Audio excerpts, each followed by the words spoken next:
trust that your hospital experience was good. They were good there. Yeah. Lift your hips up and down. That might be a little sore when you do that. And then let your legs out straight. Good. Okay. Oh, no. I'll let you do that for a second. I'll tell you that. That looks perfect, my dear. I'm just going to go all the way down to skin, if you don't mind, so I can see truly what we got going here.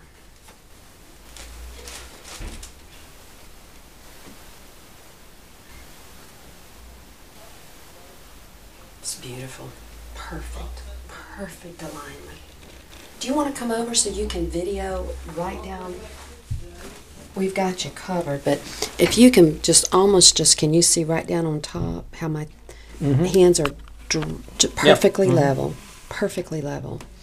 And then if we look at ASIS, and if you draw a line from one of my thumbs to the next, you will see that too is perfectly level.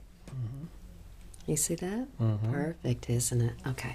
Now we're going to look at the sacrum and make sure that's level. You put my thumbs right? Oh, it's perfect. Absolutely perfect. Right there. If you can just shoot almost straight down, you can see that that's perfectly level. If you were to put a little level on my thumbs, it would be perfectly level. Perfectly level. See that? Can you see that's perfectly level? It's great. You're perfect, darling. You're perfect. How about that? Have you even cried?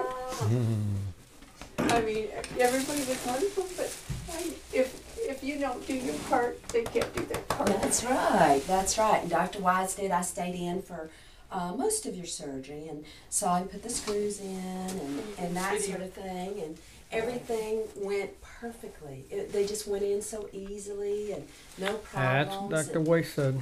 And then the EMG was perfectly normal, showing that the screws were way far away from the nerve roots. And so it's perfect. You're going to be good now. All right, I'm going to get this on camera. Don't let her overdo. Don't let her overdo. Okay, That's right. we'll let the nieces and nephews observe her for the next 3 weeks. That's right. Don't overdo. Then the next thing is that it takes a full year of rehabilitation after this to get those muscles to work in a more normal way. Okay, so that brings my question in. This whole business about talking about piriformis release. Okay, at what point do you get that figured out? About a year from now or 6 months from now? No, typically used to many years ago, we didn't have EMGs to tell us that somebody had a piriformis. We could only diagnose it clinically. And so therefore, Dr. Lippett would always do the fixation first and would wait 12 weeks to see if they could get better. To see if they could get better from the piriformis syndrome. And if they could, then we never did the release. But if they continued continued to have the buttock pain, can't sit, this sort of thing, after 12 weeks after this surgery, then we would bring them back in and do the piriformis. Okay, so in 12 weeks, we'll know if she's going to need any I'd say assistance. 12 weeks to 6 months.